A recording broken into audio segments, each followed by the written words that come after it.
আমার বন্ধুগণ, আল্লাহর একজন পয়গম্বর আছে, তার নাম হলো হযরত সুলাইমান নবী। সেই সুলাইমান আলাইহিস সালাতু ওয়াস সালাম আল্লাহর এমন একজন পয়গম্বর, যিনি কিনা সমস্ত প্রাণীদের ভাষা পর্যন্ত বুঝতেন। যেরকম সুবহানাল্লাহ, সমস্ত প্রাণীর ভাষা তিনি বুঝতেন। আমার ভাইয়েরা, গর্তের পিপিলিকা কি বলে হযরত সুলাইমান নবী তাও বুঝতে পেতেন। একদিন সুলাইমান নবী ঘোড়ার পিঠে সওয়ার হয়ে গুরুত্বপূর্ণ একটা অভিযানে বের হয়েছেন, সৈন্যরা তার সাথে আছে। হযরত সুলাইমান আলাইহিস সালাম এমন মুহূর্তে রওনা করেছেন, পথের মধ্যে একটা পিপিলিকার আওয়াজ তার কানকে ভারী করে তুললো। কয়েকশো গজ দূরে পিপিলিকা তার সদস্যদেরকে বলতেছে, তোমরা দ্রুত বাংকারের মধ্যে ঢুকে পড়ো, গর্তের মধ্যে ঢুকে পড়ো। কেন? কারণ এই পথ দিয়া সুলাইমান নবী ঘোড়ার পিঠে চড়ে আসতেছে, অত্যন্ত দ্রুত গতিতে আসতেছি। তোমাদের আমরা তো ক্ষুদ্র ক্ষুদ্র ছোট প্রাণী, আমাদেরকে দেখতে পাবে না। ঘোড়ার পিঠে কি বলে, ঘোড়ার পিঠে থাকা সুলাইমান নবী আমাদেরকে না দেখতে পেয়ে ঘোড়ার পায়ের খুরের আঘাতে আমরা বিদায় নেব, আল্লাহর নবী বুঝতে পাবে না, তোমরা বাংকারের মধ্যে ঢুকে যাও। আমার বন্ধু, এক পর্যায়ে হযরত সুলাইমান নবী যখন এই কথা তিনি শুনতে পেলেন, শুকরিয়া স্বরূপ সঙ্গে সঙ্গে তিনি সিজদায় পড়ে গেছে। ঘোড়ার পিঠ থেকে নেমে সিজদায় পড়ে গেছে। সিজদায় পড়ে তিনি আল্লাহর কাছে দোয়া করা শুরু করেছেন। ফাতাবাসসামা দাহিকাম মিন কওলিহা ওয়া ক্বালা রাব্বি আওসি'নি أن أشكر نعمتك التي أنعمت علي وعلى والدي وأن أعمل صالحا। জোরে বলুন আল্লাহু আকবার। তিনি আল্লাহর কাছে সঙ্গে সঙ্গে ঘোড়ার পিঠ থেকে নেমেই সিজদায় পড়ে গেছে। আল্লাহকে বলছেন, আয় মালিক, আপনি আমাকে এত বড় নিয়ামত দিয়েছেন। আহারে, ওই কোথায় সেই 100 গজ দূরে গর্তের পিপিলিকা কি বলে আপনি আমাকে শোনার তৌফিক দিয়েছেন। মাছ কি বলে সমুদ্রের ভিতরে পানির মধ্যে মাছের কথা শোনার তৌফিক দিয়েছেন। এত এত নিয়ামত তো কাউকে দেন নাই, যেহেতু আমাকে এত নিয়ামত দিচ্ছেন। ও মালিক, আমি তো ভয় করি যদি নিয়ামতের পূর্ণাঙ্গ শুকরিয়া আদায় না করতে পারি, শক্ত আযাবে আপনি গ্রেফতার করবেন। ও আরশের মালিক, দয়া করে রব্বি আউসিলনি আন আশকুরা নি'মাতাকাল্লাতী আন'আমতা আলাইয়া ওয়া আলা ওয়ালিদাইয়া ওয়া আন আ'মালা সালিহা। আয় মালিক, আপনি আমাকে যেই নিয়ামতগুলো দিয়েছেন, শুধু নিয়ামত দিলেই হবে না, আপনি আমাকে ওই নিয়ামতের শুকরিয়া আদায় করার তৌফিকটাও দান করেন। জোরে কোন সুবহানাল্লাহ। যে কারো কাজের মাঝে ভুল হতে পারে, তাই বলে দূরে ঠেলে দিও না কো তারে। যে কারো কাজের মাঝে ভুল হতে পারে, তাই বলে দূরে ঠেলে দিও না কো তারে। দূরে ঠেলে দিলে সে তো সারাটি জীবন ভুলের মাঝে পড়ে রবে। তোমার কথার দ্বারা একজন ভাই যদি কাফেলার সারি থেকে সরে যায়, তোমার কথার দ্বারা একজন বোন যদি ইসলাম থেকে সরে যায়, সবুজ বাগানে ফোটা সুরভিত গোলাপটি তোমার আঘাতে যদি ঝরে যায়, এই কথা মনে রেখো, তবে তোমাকেই দায় নিতে হবে। এই কথা মনে রেখো, তবে তোমাকেই দায় নিতে হবে। কি হবে জমিয়ে রেখে এত অভিমান, হৃদয়ের সুরে বাঁধো সবুজের গান। ভালোবেসে বুকে টেনে নিতে পারো যদি সেও খুঁজে পেয়ে যাবে জোছনার নদী, তবে কাফেলা হবে চিরমধুময় জান্নাতি ফুল সৌরভে। তোমার কথার দ্বারা একজন ভাই যদি কাফেলার সারি থেকে সরে যায়, তোমার কথার দ্বারা একজন বোন যদি ইসলাম থেকে সরে যায়, সবুজ বাগানে ফোটা সুরভিত গোলাপটি তোমার আঘাতে যদি ঝরে যায়, এই কথা মনে রেখো তবে তোমাকেই দায় নিতে হবে। এই কথা মনে রেখো তবে তোমাকেই দায় নিতে হবে। আল্লাহ রাব্বুল আলামিন নিজেই বলেন, আলিফ লাম রা কিতাবুন আনজালনাহু ইলাইকা লিতুখরিজান নাসা মিনাজ যুলুমাতি ইলান নূর। জোরে বলুন আল্লাহু আকবার। মহান রব আমার নবীকে উদ্দেশ্য করে বলছেন, হে আমার প্রিয় নবী, আমি আপনার উপরে কোরআনটা নাজিল করেছি উদ্দেশ্য কেবলমাত্র একটা। ঝিনাইদহ ভাষায় আওয়াজ করে বলবেন, কোরআন নাজিলের উদ্দেশ্য কয়টা? একটা উদ্দেশ্য। সেই উদ্দেশ্য হলো, হে নবী, যেন আপনি কোরআন নামক এই কিতাব দিয়া মানুষের ভুলগুলো ধরে ধরে যেন আপনি তাদেরকে আলোর রাস্তা, জান্নাতের রাস্তা দেখায় দিতে পারেন। মিনাজ জুলুমাত, জুলুম থেকে যেন ইলান নূর, আলোর পথ যেন দেখাতে পারেন। এজন্য আমি পূর্ণাঙ্গ কিতাবটা মানুষের জন্য গাইডলাইন হিসেবে পাঠিয়েছি। যেরকম সুবহানাল্লাহ।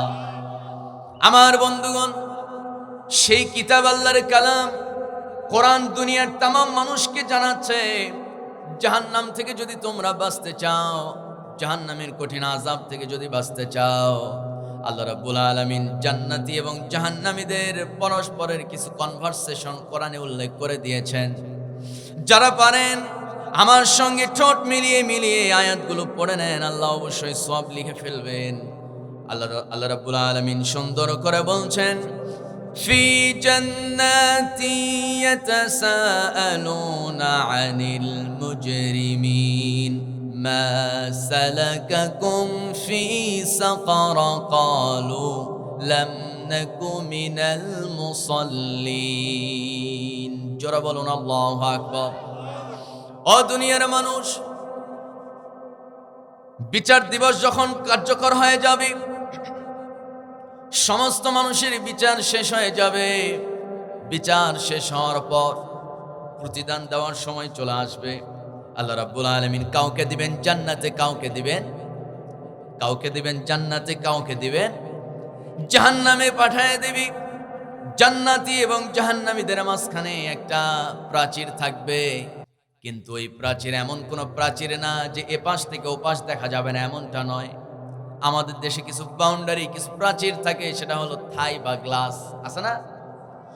এমন একটা প্রাচীর থাকবে যেটার কারণে জান্নাতীরা জাহান্নামীদেরকে দেখতে পাবে, জাহান্নামীরা জান্নাতীদেরকে দেখতে পাবে। সেদিন জাহান্নামীরা জান্নাতীদেরকে প্রশ্ন করবে, তোমরা কেন জান্নাতে আসছো? আর জান্নাতীরা আবার প্রশ্ন করবে, ও আমার জাহান্নামী ভাইরা, একসঙ্গে আমরা এলাকায় খেলাধুলা করলাম, একসঙ্গে বড় হলাম, ব্যবসা করলাম পাশাপাশি একই বাজারে, একসঙ্গেই চাকরি করলাম, একসঙ্গেই পড়াশোনা করলাম, কিন্তু আজকে আমি জান্নাতি, তুমি জাহান্নামে। কি অপরাধ করেছো? কোন অপরাধের কারণে আজকে তুমি জাহান্নামে গেছো? শোনায় দাও। সঙ্গে সঙ্গে জাহান্নামীরা বলবে, আমরা মূলত জাহান্নামে আসছি, অপরাধ মূলত 4টা। ঝিনাইদহবাসী চিৎকার মেরে বলুন, অপরাধ কয়টা? 4টা অপরাধ। 1 নম্বরে কি আল্লাহ বলেন, মা সালাকাকুম ফি সাকার ক্বালু লাম নাকু মিনাল মুসাল্লিন। জোরে বলুন আল্লাহু আকবার। আজকে আমরা সাকার নামক সেই ভয়াবহ জাহান্নামে আসছি। অপরাধ হলো, এক নাম্বার অপরাধ হলো লাম নাকু মিনাল মুসাল্লিন। আমরা দুনিয়াতে আজান শোনা মাত্র যাইতাম চায়ের আড্ডায়, দুনিয়াবি বিভিন্ন কাজ আমাদেরকে ব্যস্ত করে ফেলতো, আমরা নামাজে যেতাম না। আর তোমরা তো নামাজে চলে যেতে, আমরা নামাজে যেতাম না। আজকে মূল জাহান্নামে আসার মূল কারণ হলো লাম নাকু মিনাল মুসাল্লিন। তোমরা ছিলে মুসল্লি, আমরা মুসল্লি ছিলাম না। তার মানে বোঝা গেল যারা মুসল্লি নয়, যারা 5 ওয়াক্ত নামাজি হবে না, তারা যাবে জান্নাত না জাহান্নামে? সবাই তো বললেন না, জান্নাত না জাহান্নাম? জাহান্নামে যাবে। আমার ভাইয়েরা, আমার বন্ধুগণ, সেই জাহান্নাম নামক ভয়ঙ্কর সে আযাব থেকে বাঁচতে হলে, নিজেকে হেফাজত করতে হলে অবশ্যই আমাদের নামাজ পড়ার দরকার আছে না নাই? সবাই তো কয় না, এই পাশে ঘুমাই গেছেন নাকি? একটু আওয়াজ করেন, নামাজ পড়ার দরকার আছে না নাই? প্রত্যেক দিন না শুধু জুমার দিন? 5 ওয়াক্ত। কয় ওয়াক্ত? 5 ওয়াক্ত। 5 ওয়াক্ত নামাজ পড়তে হবে। শুধু জুমার দিন নামাজ আদায় করে মুসলিম দাবি করে কোনো ফায়দা নাই। নবী বলেন, যার নামাজ আছে তার ঈমান আছে, যার নামাজ নাই তার ঈমান নাই। কথা কয় না? আস্তে কবে না, ঠিক কিনা? নামাজ পড়ে না, কিন্তু লোকটা মারা গেলে হাফেজিয়া মাদ্রাসা থেকে ডর্জন ডর্জন হাফেজ ভাড়া করে এনে লাশকে কেন্দ্র করে শুধুমাত্র কোরআন তেলাওয়াত করলে কি বলেন তো বেনামাজি লোকটাকে কি জান্নাতে নেওয়া সম্ভব নাকি? এত আসতে বললেন, সম্ভব নাকি? ওই লোকের নামে মসজিদে একটু দান করলাম 2-4 লাখ টাকা, জান্নাতে যাবে? জান্নাতে যাবে না। এখানে অনেক ছোট ছোট বাচ্চা আছে, আপনাদের ডানে বামে একটু দেখি। এই বাচ্চা, তুমি একটু দাঁড়াও তো, দাঁড়াও। ওই যে মাদ্রাসায় পড়ো, 5 নাম্বার হাদিসটা বলো দেখি। হাদিস শিখায় না? নুরানি মাদ্রাসা নাই এলাকায়? 5 নাম্বার হাদিস কে বলতে পারবে ছোট বাচ্চাদের মধ্যে? কে? বলো দেখি। এখানে দাঁড়াও, এখানে দাঁড়াও, জোরে শোনায় দাও সবাইকে। শুনছেন? মিফতাহুল জান্নাতিস সালাহ, জান্নাতের যে তালা আছে দরজায়, সেই তালার চাবি হলো নামাজ। সুবহানাল্লাহ তো কেউ কইলেন না? আর একটু জোরে কোন সুবহানাল্লাহ। এটা বহুল প্রসিদ্ধ একটা সহিহ হাদিস। হুজুর ঠিক আছে? সহিহ একটা হাদিস, মিশকাত শরীফে আসছে, মুসলিম শরীফে আসছে, বুখারীতে আসছে। মিফতাহুল ক্বালান নবী সাল্লাল্লাহু আলাইহি সাল্লাম, মিফতাহুল জান্নাতিস সালাহ। নামাজ হলো বেহেশতের চাবি। নামাজ নাই, চাবি নাই। চাবি ছাড়া ঢুকবেন কেমনে? সম্মানিত বন্ধুগণ, এই জন্য নামাজ পড়ার দরকার আছে না নাই? এই যুবক ভাইরা যারা দাঁড়ায় আছেন, আওয়াজ করে সবাইকে বলতে হবে, নামাজ পড়ার দরকার আছে না নাই? কজন নামাজ কি পড়বো, টেনশন দূর হয় না। অনেক পোলাপান দেখি 6 বছর বয়স, আমার মসজিদে 6-7 বছর বয়স হবে, নামাজে যাচ্ছি। প্রাইমারি স্কুলের পাশে, মানে এক পাশে প্রাইমারি স্কুল কলেজ, আর এক পাশে হলো দাখিল মাদ্রাসা। তো প্রাইমারির সেই মানে ভবনের পাশে একটা পোলা, ছোট্ট একটা ছেলে বিড়ি টানতেছে। তা আমি জিজ্ঞেস করলাম, এই বিড়ি খাও, সাহস তো কম না? চুলের মধ্যে এরকম একটা টান দিয়েছে, মানে এরকম ছোট ছোট এরকম একটা টান দিয়া টেনশনে জোর, টেনশন ভাল লাগে না। আয় হায়, 6-7 বছর বয়সে কি টেনশন ধরলো? এরকম এলাকায় আছে নাকি আপনাদের এলাকায়? আসতে কবে না, আছে না নাই? পোলাপান বিড়ি খায়, এই বয়সে বিড়ি খায়। এই বাচ্চাগুলোকে নামাজ ধরানোর দরকার। এমন কিছু মডার্ন ফ্যামিলি আছে, যদি বলা হয় তোমার সন্তানকে ফজরের নামাজে আনো না কেন, বলে ভাই রে, ফজর নামাজে যে পাঠাবো প্রচন্ড ঠান্ডা, বাচ্চার সর্দি লাগবে, ঠান্ডা লাগবে। এরকম বলে কিনা কর? আমার বন্ধুগণ, কিন্তু আপনার ওই বাচ্চাকে নামাজে নেন না, আপনিও নামাজ পড়েন না, বউটারেও নামাজ পড়ান না। অথচ আল্লাহ কি বলেন শোনেন, ওয়া'মুর আহলাকা বিসসালাতি ওয়াসতাবির আলাইহা লা নাসআলুকা রিজকা নাহনু নারযুকুক।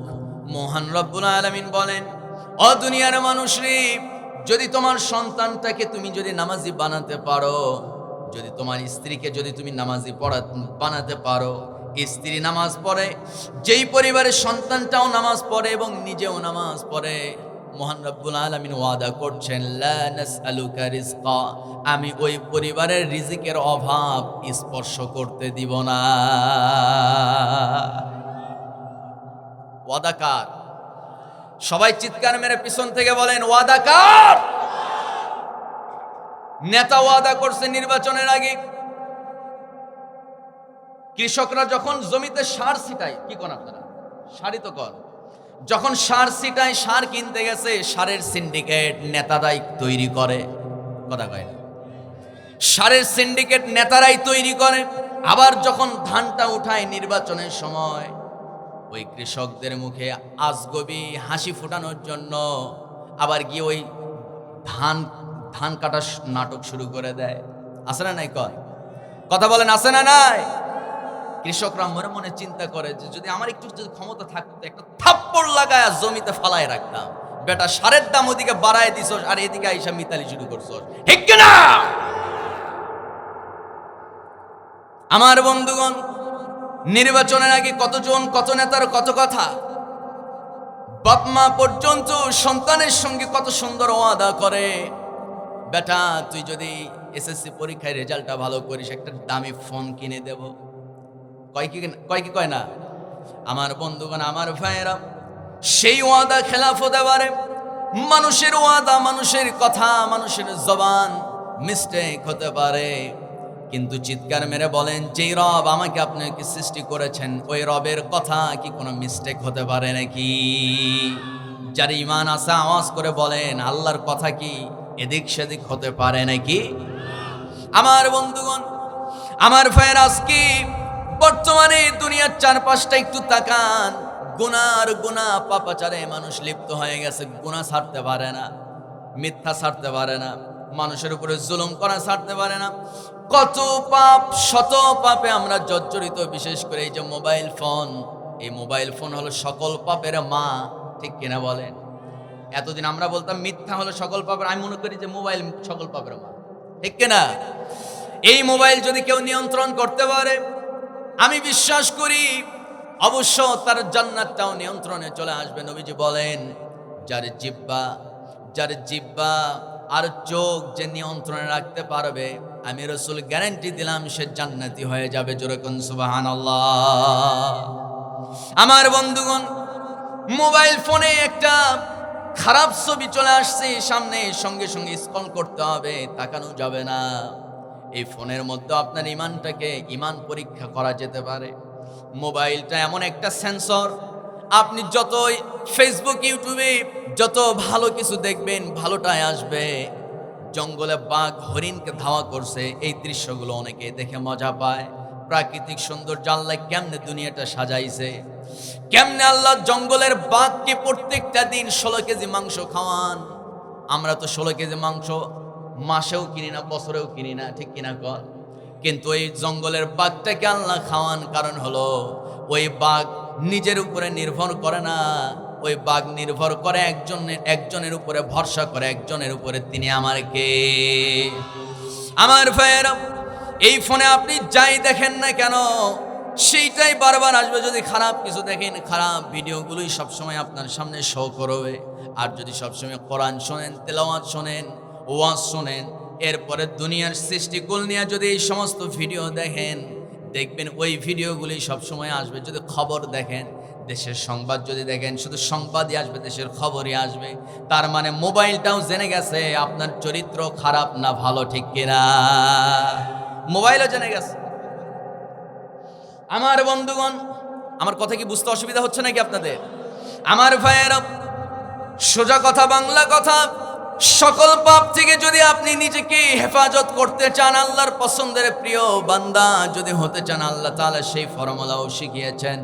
মহান রব্বুল আলামিন 21 নম্বর পারার শুরুতে আল্লাহ রব্বুল আলামিন বলেন, উতলু মা উহিয়া ইলাইকা মিনাল কিতাবি ওয়া আকিমিস সালাহ ইন্নাস সালাতা তানহা আনিল ফাহশাই ওয়াল মুনকার ওয়ালাযিকরুল্লাহি আকবার। জোরে বলুন আল্লাহু আকবার। আরেকটু আস্তে বলেন আল্লাহু আকবার। আলীর কাছে এসে বলতেছে, ও ভাই আলী, আমি তো আসছি গুরুত্বপূর্ণ একটা মাসালা নিতে। কি মাসালা বলো? আমি নবীর কাছ থেকে জানতে চাই না, তুমি আমার কাছে বলো, আমি বলে দেব। লোকটা এবার বলতেছে, ও ভাই আলী, তোমার কাছে আমি জানতে চাই, বলো তো, আমি দীর্ঘদিন যাবৎ নামাজ পড়তেছি, কিন্তু নামাজের মধ্যে আমার ব্যবসার চিন্তা আসে, নামাজটা হবে নাকি? হযরত আলী সঙ্গে সঙ্গে জানায় দিলেন, তোমার নামাজ তো হবেই না, যতদিন নামাজ পড়ছো কিচ্ছু আল্লাহর দরবারে কবুল হয় নাই। আমার বন্ধুগণ, এই কথাটা নবীজি দেওয়ালের পাশ থেকে ঘরের ভিতর থেকে যখন শুনতে পেয়েছে, নবীজি ঝটপট দৌড়ে তাড়াতাড়ি দ্রুত বের হয়ে আসলেন। এসে বলতেছেন, ও আমার সাহাবীরে, তুমি একটু রেস্ট করো, বিশ্রাম নাও, আমার জামাই আলীর সঙ্গে পার্সোনাল কিছু কথা আছে। ঘরের ভিতরে ডেকে আনলেন। হযরত আলীকে ঘরের মধ্যে এনে হযরত আলীকে বলছেন, ও আমার জামাই আলী রে, তুমি একটু নামাজে দাঁড়াও, শুকরিয়া স্বরূপ 2 রাকাত নামাজ আদায় করো। কারণ হলো, আমি তোমাকে একটা চাদর গিফট করব, একটা চাদর তোমার জন্য আমি রেখে দিয়েছি, উপহার দেব। হযরত আলী রাদিয়াল্লাহু তাআলা ওযু বানালেন, নামাজে দাঁড়ায় গেলেন, নামাজ পড়তেছেন। নামাজ শেষ হলো, প্রথম রাকাত, দ্বিতীয় রাকাত শেষ হয়ে গেল, সালাম ফিরলেন। সালাম ফিরার পর হযরত আলী নবীর চোখে চোখ রাখলেন। নবীও মুস্কি মুস্কি হাসে, আলীও মুস্কি মুস্কি হাসে। আমার নবী বলেন, ও আলী, তুমি মুস্কি মুস্কি হাসো কেন? হযরত আলী রাদিয়াল্লাহু তাআলা আনহু বলছেন, ইয়া রাসূলুল্লাহ, আপনি যেই কারণে হাসেন আমিও ওই কারণেই হাসি। আল্লাহু আকবার।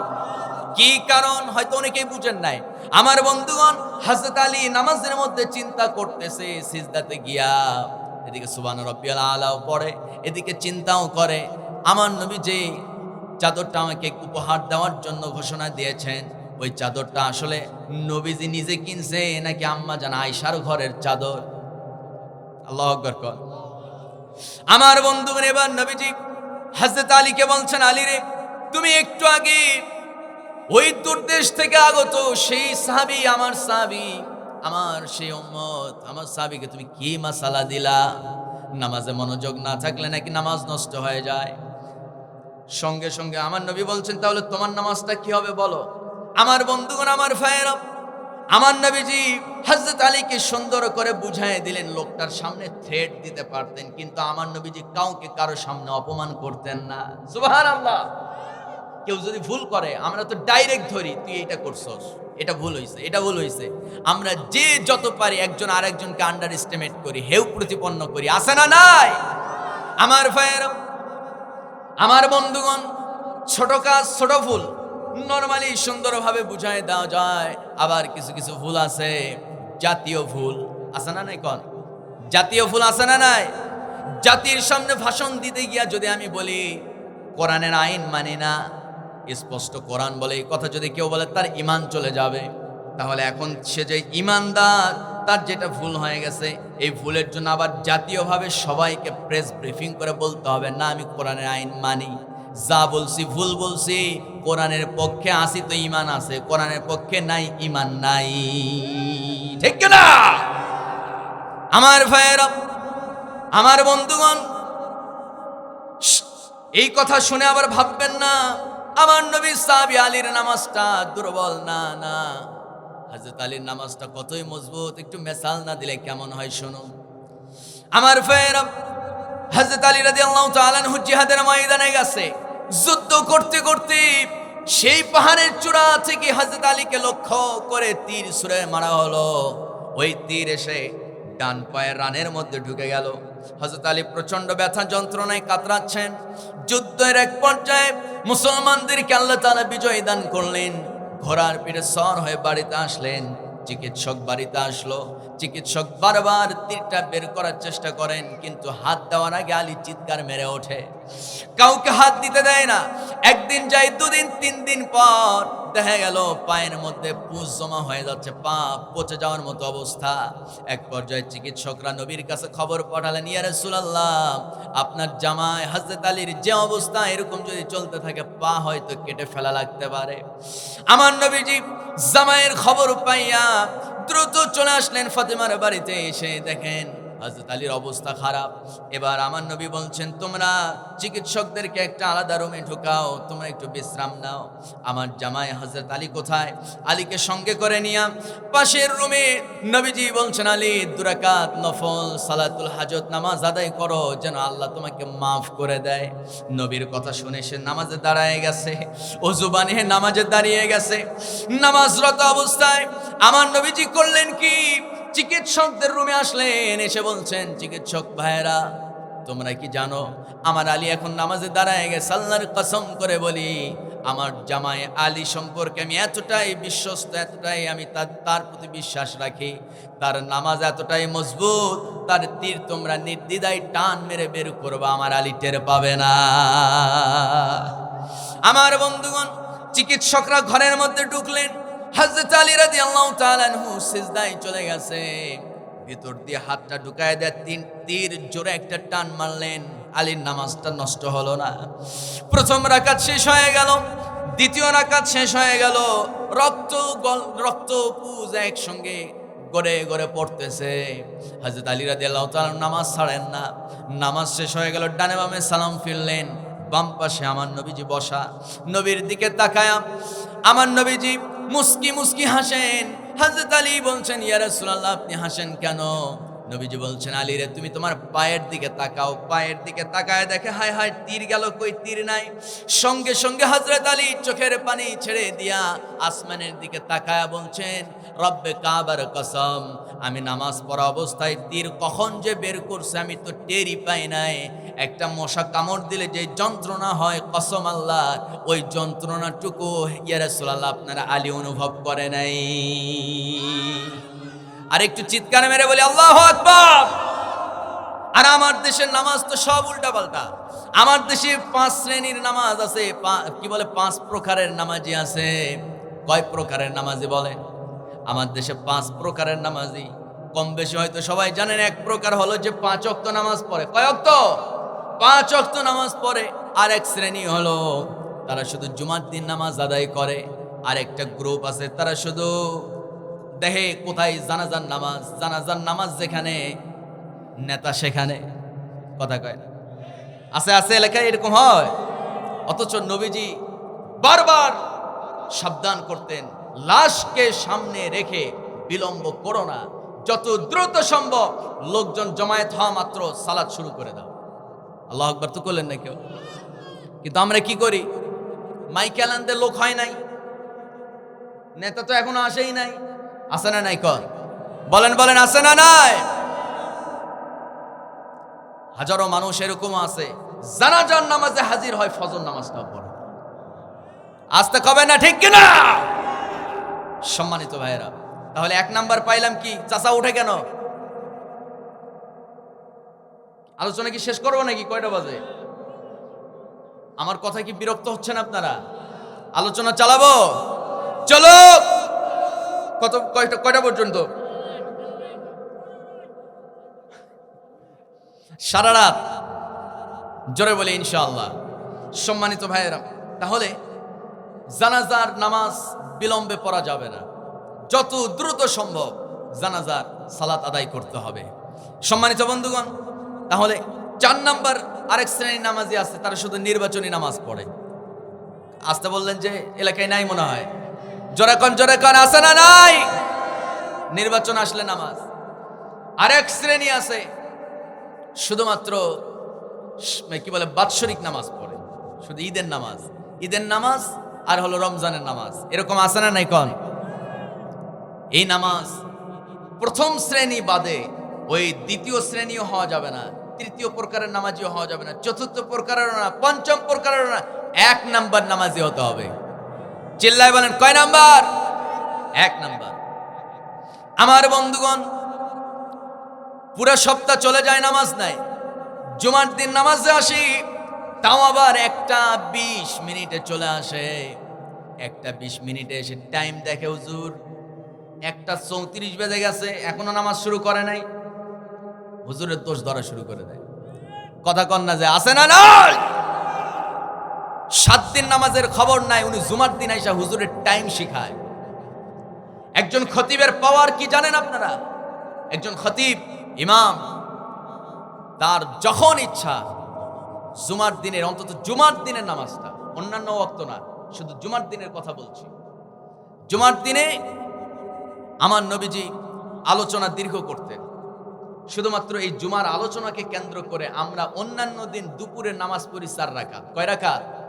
আর আলোচনা, এই ওয়াজ, এই বয়ান, জুমার দিনের খুতবার এত গুরুত্ব আল্লাহর কাছে, আল্লাহ 2 রাকাত নামাজ কমায় দিয়ে জুমার 2 রাকাত ফরজ করেছেন, আর বাকি সময়টা আল্লাহ তাআলা ওয়াজ শোনার জন্য ওয়াজিব করে দিয়েছেন। জোরে কোন সুবহানাল্লাহ। সম্মানিত ভাইয়েরা, সম্মানিত বন্ধুগণ, এই জন্য নিজের ভুলটা আগে দেখতে হবে, তারপরে ইমামকে নিয়ে কথা বলে। একজন ইমামের ভুল তো একজন ইমামই ধরবে। কথা কন না? একজন ইমামের ভুল কে ধরবে? ইমাম ধরবে। একজন ডাক্তারের ভুল ডাক্তার ধরতে পারে, একজন ইঞ্জিনিয়ারের ভুল একজন ইঞ্জিনিয়ার ধরতে পারে। একজন ইমামের ভুল কোন বেনামাজি, কোন আজেবাজে নেতা কখনো ধরতে পারে না। আসতে কবে না, ঠিক কিনা?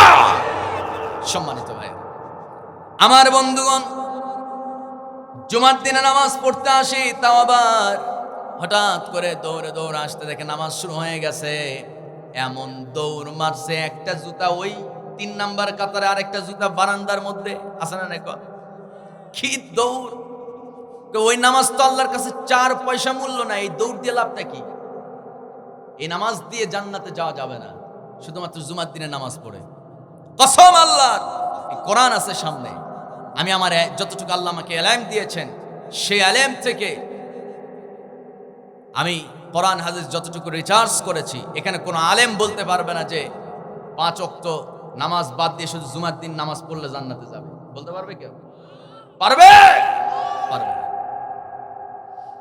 আমার ভাইয়েরা, 2 নাম্বার নামাজি হওয়া যাবে না, 3 নাম্বার নামাজি হওয়া যাবে না, 4 নাম্বার নামাজি শুধুমাত্র নির্বাচনের আগে মাথায় টুপি, এরপরে সাদা পাঞ্জাবি, সাদা পায়জামা, সাদা জুতা, সব সাদা কাপড় পরে উনি শুধু জহর নামাজ, আসর নামাজ আর মাগরিবের নামাজ আদায় করে বিভিন্ন মসজিদে। আছে না নাই? কর আসতে কবেন না, জোরে আওয়াজ করে বলে আছে না, আছে না নাই?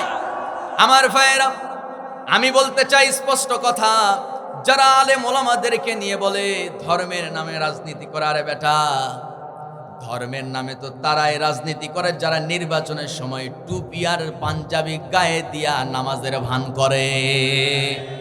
যারা আসতে বলবে আমি বুঝতে সমস্যা আছে, জোরে কোন ঠিক কিনা?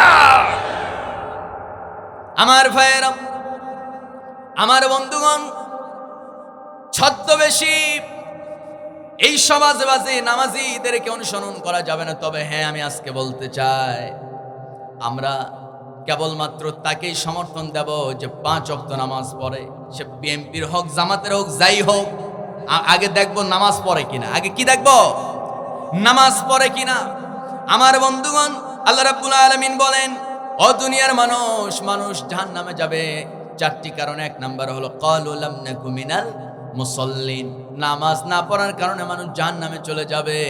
আমার বন্ধুগণ, আমার ভাইয়েরা, আল্লাহ রাব্বুল আলামিন বলছেন, যখন তোমাদেরকে আমি ক্ষমতা দেব, রাষ্ট্রীয় ক্ষমতা যখন দেব বান্দা, তখন তোমার দায়িত্ব আরো 4টা যোগ হয়ে যাবে। কি দায়িত্ব? আল্লাহ বলেন, আল্লাযীনা ইম্মাক্কান্নাহুম ফিল আরদি আকামুস সালাহ ওয়া আতাউস যাকাতা ওয়া আমারু বিল মা'রুফি ওয়া নাহাউ আনিল মুনকার ওয়ালিল্লাহি আকিবাতুল উমুর। জোরে বলুন আল্লাহু আকবার। ও দুনিয়ার মানুষ, যদি তুমি ঈমানদার হয়ে থাকো, যদি তুমি দাবি করো আমার রব একজন আল্লাহ, আমার কিতাব কোরআন, আমার নবী মুহাম্মদ সাল্লাল্লাহু আলাইহি ওয়াসাল্লাম, আমার ধর্ম ইসলাম, যদি নিজেকে মুসলিম হিসেবে দাবি করতে চাও বান্দা, আর যদি তোমাকে আল্লাহ তাআলা রাষ্ট্রীয় কোনো ক্ষমতা, কোনো দায়িত্ব যদি দেয়, ও বান্দা, তোমার তখন আরো 4টা দায়িত্ব যোগ হয়ে যাবে। ইম্মাক্কান্নাহুম ফিল আরদি আকামুস সালাহ, তার মধ্যে একটা দায়িত্ব হলো নামাজটাকে প্রতিষ্ঠিত করতে হবে। ওসি সাহেব তার থানার ভিতরে ওসি থানার মধ্যে ডিউটিরত যেসব পুলিশ আছে তাদেরকে ডিউটিতেই রেখে দিবে, আর যারা এমনি বসে আছে তাদেরকে নিয়ে ওসি সাহেব নিজে ওসির ইমামতিতে সবাই নামাজ আদায় করবে। আমার বন্ধুগণ, যখন থানার ভিতরে ওসির নেতৃত্বে যখন 5 ওয়াক্ত নামাজ যখন শুরু হবে, ডিসি অফিসে যখন ডিসি স্যার, এসপি অফিসে যখন এসপি সাহেব, এরপরে সচিবালয় যখন সচিব, এরপরে সংসদ ভবনে আমার বন্ধুগণ মাননীয় স্পিকারের নেতৃত্বে যখন সেখানে নামাজ শুরু হয়ে যাবে, আল্লাহর কসম করে বলি, পুলিশ দ্বারা সমাজে কেউ দুর্নীতি, কোনো হামলা মামলা, মিথ্যা মামলার শিকার হবে না। আস্তে কয় ঠিক কিনা? থানার ভিতরে যদি নামাজ কায়েম হয়ে যায়, এই নামাজ পুলিশদেরকে সব খারাপ কাজ থেকে বাঁচায় দেবে। আমার দেশে সবচেয়ে বড় অপরাধী নেতারা নয়, সবচেয়ে বড় অপরাধী হলো ঘুষখোর কিছু পুলিশ। আস্তে কয় ঠিক কিনা? পুলিশরা যদি নিরপেক্ষ থাকতো, পুলিশরা যদি টাকার কাছে বিক্রি না হতো, তাহলে 17 বছরের এই হাইব্রিড স্বৈরাচারের জন্ম হতো না। যারা বলুন ঠিক কিনা? আমার বন্ধুগণ, আমার ভাইয়েরা, প্রশাসনকে অবশ্যই স্বচ্ছ হতে হবে। তাদেরকে স্বচ্ছ বানাতে হলে রাষ্ট্রীয়ভাবে নামাজটা কায়েম করতে হবে। আগের দিন আমরা দেখতাম সংসদ ভবনে পতিতালয়ের নারীদেরকে পর্যন্ত আমরা সংসদের চেয়ারে দেখছি। কথা কয় না? সংসদের চেয়ারে পতিতালয়ের নারী থেকে শুরু কইরা সংসদের চেয়ারে আমরা বিগত 13 বছর কেন 54 বছর ধরে দেখছি ম্যাক্সিমাম সংসদ সদস্য তারাই যারা বড় বড় খুনি, ডাকাত, সন্ত্রাসদের পালক। ঠিক কিনা? স্পষ্ট কথা আমি আজকে ঝিনাইদহের মাটিতে বলতে চাই। 17 বছরের স্বৈরাচার বিদায় হয়েছে। ওই সংসদ ভবনের চেয়ারগুলো থেকে খুনি, ডাকাত, সন্ত্রাস, চোরদেরকে আমরা তাড়িয়েছি 2000 তাজা প্রাণের বিনিময়ে। সুতরাং স্পষ্ট কথা, চূড়ান্ত কথা, ওই সংসদ ভবনের পবিত্র চেয়ারগুলো, যেগুলো পবিত্র করা হয়েছে 2000 তাজা প্রাণের বিনিময়ে, ওই চেয়ারে বেনামাজি, চোর, ডাকাত করে নেতাকে আগামীতে বসতে দেওয়া হবে না। কারা কারা রাজি আছেন? 2 হাত, আমি তাদের দেখতে চাই। মুসলমান,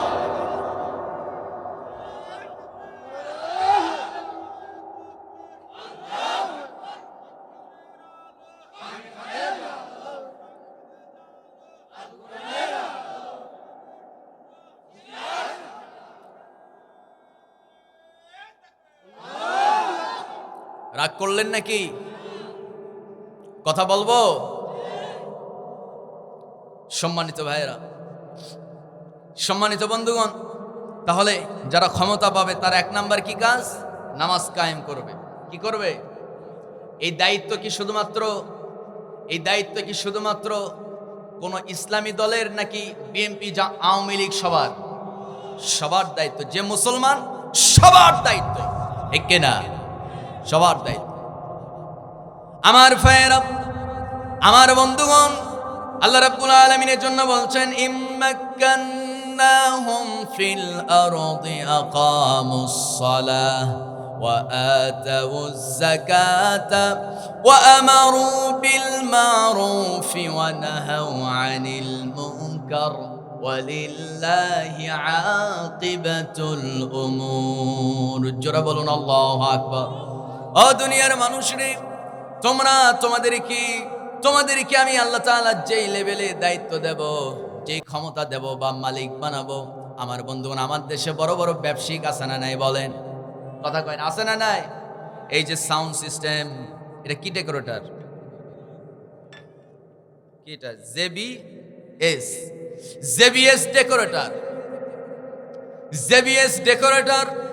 এই ডেকোরেটরের যিনি মালিক, এই ডেকোরেটর একজন মালিক আছে না? কথা কয় না? একটু বলেন, এই ডেকোরেটরের একজন মালিক আছে না নাই? এখানে যারা আছে অনেকেই ডেকোরেটরের কর্মচারী। ওই ডেকোরেটরের যিনি মালিক, তার দায়িত্ব হলো আমার এই পজিশনে, এই ডেকোরেটরের, এই জেবিএসে যদি তুমি চাকরি করতে চাও, প্রথম শর্ত হলো নামাজ পড়তে হবে। নামাজ পড়বি না তোর চাকরি নাই। আস্তে কয় ঠিক না? দোকানদার, তার দোকানে 4-5জন কর্মচারী আছে। আল্লাহ তাআলা আমার বন্ধুগণ তাকে দোকানের মালিক না বানায় দোকানের কর্মচারীও বানাতে পারত, অথবা ওই বাজারে একজন ঝাড়ুদার বানাতে পারত। যিনি আমাকে আপনাকে ক্ষমতা দিলেন, একটা দোকানের মালিক বানালেন, একটা কারখানার মালিক বানালেন, একটা কোম্পানির মালিক বানালেন, একটা ইন্ডাস্ট্রির মালিক বানালেন, একটা ইউনিয়নের চেয়ারম্যান বানালেন, একটা ওয়ার্ডের মেম্বার বানালেন, একটা জেলার এমপি বানালেন। আমার বন্ধুগণ, আমার ভাইয়েরা, ক্ষমতা দেওয়ার মালিককে আল্লাহ বলেন, বান্দা তোমাকে, তোমাদের বান্দা তোমারে যেখানে আমি তোমাকে যেই লেভেলের দায়িত্ব দিয়ে দেব, তোমার অধীনস্থ যারা আছে, তোমার অধীনে যারা চাকরি করে, অবশ্যই বান্দা তোমার পাওয়ার খাটায়া তোমাকে অবশ্য কোরআনের এই আইনটা তোমার কার্যালয়ে জারি করে দিতে হবে। কি আইন? কি আইন? আইন হলো ইম্মাক্কান্নাহুম ফিল আরদি আকামুস সালাহ। চাকরি আছে ততক্ষণ, নামাজ আছে যতক্ষণ। আস্তে কবেন না, ঠিক কিনা? আমার ভাইয়েরা, আমার বন্ধুগণ, যাকাত ভিত্তিক অর্থনীতি চালু করে দিতে হবে, সুদ ভিত্তিক সমস্ত কারবার বন্ধ করে দিতে হবে। আমি আপনি যতই চাই না কেন ইসলামকে মানবো, কোরআনের আইন মেনে চলবো, আপনি পারবেন না। কারণ আমার দেশে মদের ফ্যাক্টরি আছে না নাই? বলে আস্তে কবে না, মদের ফ্যাক্টরি আছে না নাই? আগে আমি দেখতাম নেতারা আমারে বলতো বিভিন্ন মাহফিলে, প্রধান অতিথি, বিরাট সংসদ সদস্য অথবা কোনো চেয়ারম্যান বলতো, হুজুর ওয়াজ করবেন, করেন, আজেবাজে ওয়াজ করেন না, আপনি একটু ওয়াজ করেন, এলাকার লোকজন মাদকাসক্ত মদের বিরুদ্ধে একটু ওয়াজ করেন। আমি বলি, মদের বিরুদ্ধে ওয়াজ করে কি করাবো? মদের আইন তো আপনারা পার্লামেন্টে মদের বিল পাশ করে দিয়েছেন, ঠিক কিনা কন? আমার ভাইয়েরা, ওয়াজ করে মদ বন্ধ হবে না, ওয়াজ করে যারা ব্যভিচার বন্ধ হবে না, ওয়াজ করে সুদ বন্ধ হবে না। কারণ আমার দেশের ব্যাংকিংগুলো সব সুদের কারবারের বাইরে না ভিতরে? সব সুদের ভিতরে। সুদ ভিত্তিক এই ব্যাংকিংগুলো আমার ভাই যাকাত ভিত্তিক যদি করা যায়, মানুষগুলো, আমার সমাজে কোনো গরিব মিসকিন থাকবে না। শুধু তাই না, সুদ ভিত্তিক অর্থনীতি বন্ধ করে যাকাত ভিত্তিক অর্থনীতি যদি চালু করা হয়, তাহলে আমার ভাইয়েরা অর্থনৈতিক, আমার দেশে অর্থনৈতিকভাবে দেশ সচল হয়ে যাবে। আমার ভাইয়েরা, ক্লিয়ার কথা হলো, ওয়াজ করে সুদ বন্ধ হবে না, জেনা ব্যভিচার বন্ধ হবে না, পতিতাবৃত্তি বন্ধ হবে না, ওয়াজ করে মদ বন্ধ হবে না। এই সব বন্ধ মুখে যদি দাঁড়িয়ে থাকে, আল্লাহর কসম করে বলি, সম্পদ আজকে নাও থাকতে পারে, যেই ফ্যামিলিটা অবশ্য নামাজের চর্চা করে, আল্লাহ ওয়াদা করছেন, লা নাসআলুকা রিজকা, আমি আল্লাহ রিজিকের অভাব দূর করে দিব। আপনি আজকে সম্পদ দেখে ছেলেকে, মেয়েকে বিয়ে দিচ্ছেন, সম্পদশালী একটা বিরাট চাকরিওয়ালা ছেলের হাতে, কিন্তু ছেলেটা নামাজ পড়ে না, দাড়ি নাই, ইসলাম বিরোধী কর্মকাণ্ডে লিপ্ত। ওই ছেলের হাতে যখন আপনার মেয়েকে উঠায় দিবেন, আজকে আপনার সেই জামাই হয়তো আপনার পছন্দের জামাই হতে পারে, দুদিন পর সে নেশা খেয়ে আপনার মেয়ের উপরে যৌতুকের জন্য পিটবে না, এর কি গ্যারান্টি আছে? আসতে কবে না, ঠিক কিনা?